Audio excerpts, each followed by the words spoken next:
We're here at St James's Park, where Exeter City take on league leaders Forest Green. Welcome to Park Life. Breaks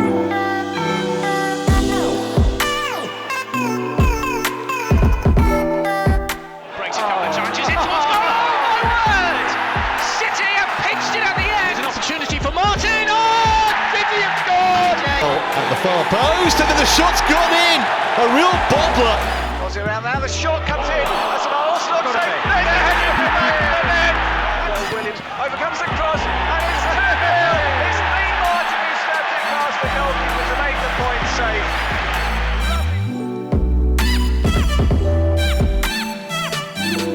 safe. Being a top of the table clash, both sides come into this game on good league form. Both were involved in the Leasing.com trophy in midweek though, Exeter City picking up a 2-0 win at Newport County and Forest Green winning on penalties against Coventry City. Garner now, the ball in field to Matt J, where the captains are down tonight. Lovely 1-2 with Garner, and he finds the bottom, finds it, deep cross, flicked away to the edge of the box. It's J on his left foot this time, and a brilliant finish. Few people that have been sitting here in recent home games put themselves into contention for Saturday's game with a good performance away at Newport in midweek. We spoke to Matt Taylor at the press call about the selection headaches ahead of this weekend's game. Look, Matt J's finishes were two finishes of real quality, both with his weaker foot, but he's got that in his game.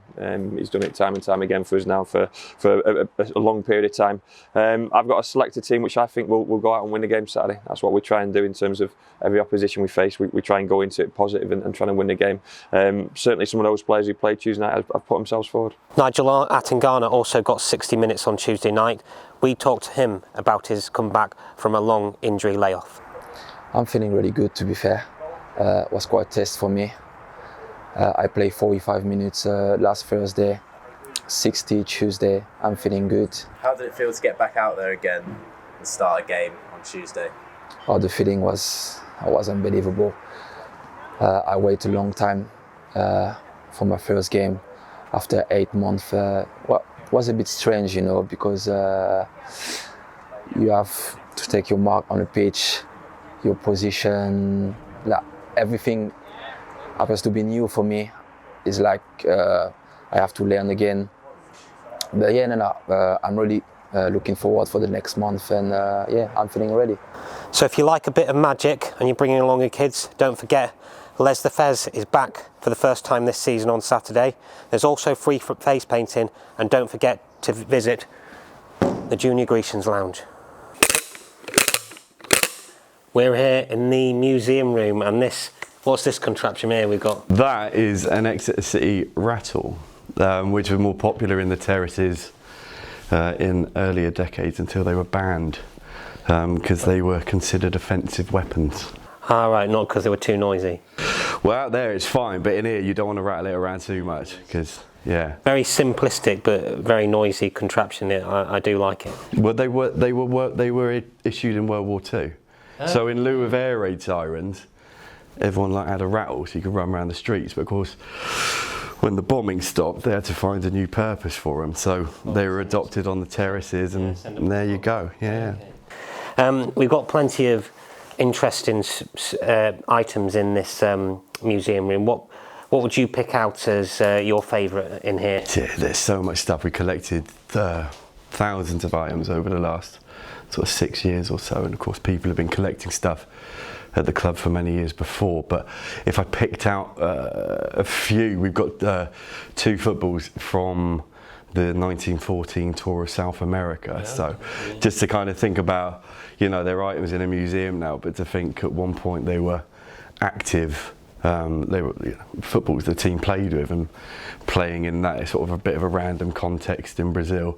And then, you know, I love we got Dermot Curtis's Ireland shirt, the first international to play international football whilst at Exeter City, and then of course we've got Tony Kello's golden boot, which is popular with a lot of people because Kells is obviously a icon and legend of the Joint football top club. scorer in Europe that season, was he? He was one shy for Europe, but he was the top scorer in the whole of England. You know, he's playing for Exeter City, and there was no one in England or the UK that bagged more than he did. Obviously, there was that famous cup run that year when we got to the quarter-finals and Hat-trick against Leicester. Hat-trick against Leicester, penalty at the Big Bankhead, absolutely smashed it. So, yeah, we were robbed by Tottenham in the quarter-final, but you know, maybe next time the year ends in one, we'll have another go at it. So, yeah, definitely.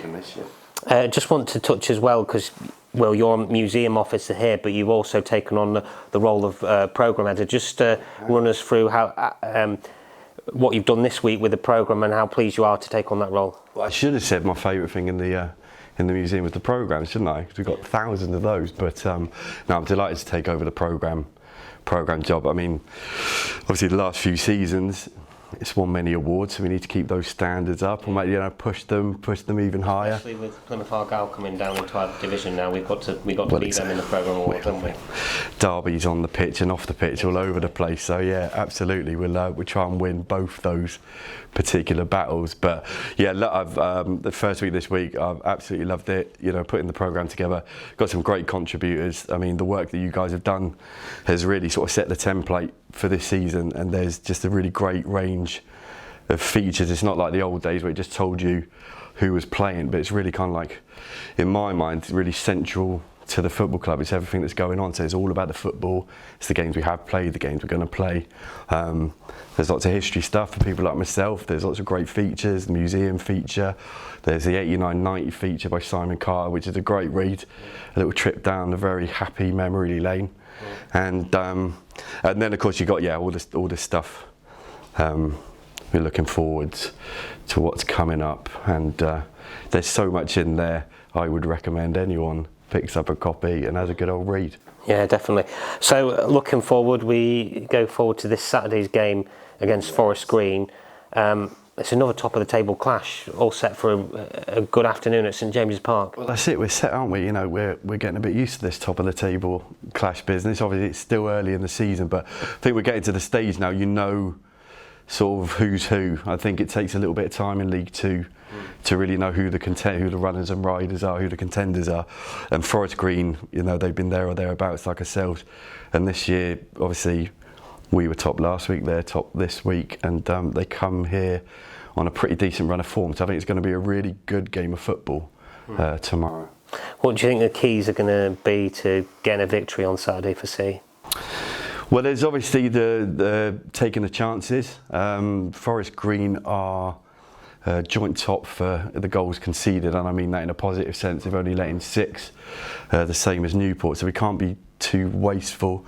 At the same time, yeah, we're going to have to be, I think, at our best all over the pitch. At the back, they've only scored 14 goals in the league, but 7 of those have come in the last 2 games. So they're finding a little bit of a run, and we need to watch out for their left back if he's playing tomorrow, because he seems to be a bit of a star. Left back, who's that?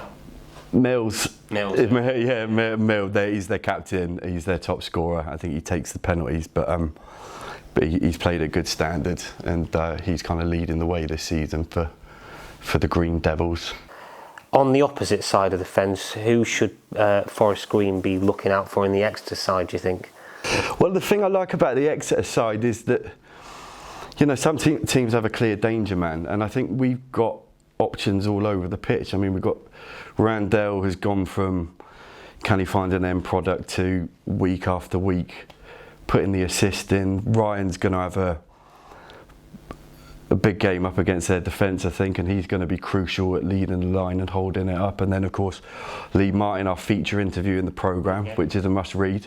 If he starts, then I think he can cause them a lot of problems. But I like this City team this season. They're offering something all over, and if we take those chances, we shouldn't have too many problems.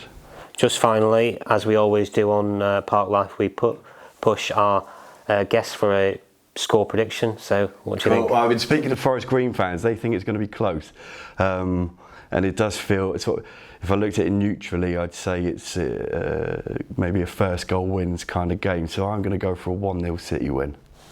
Get in. Come on. That's it all from Park Life.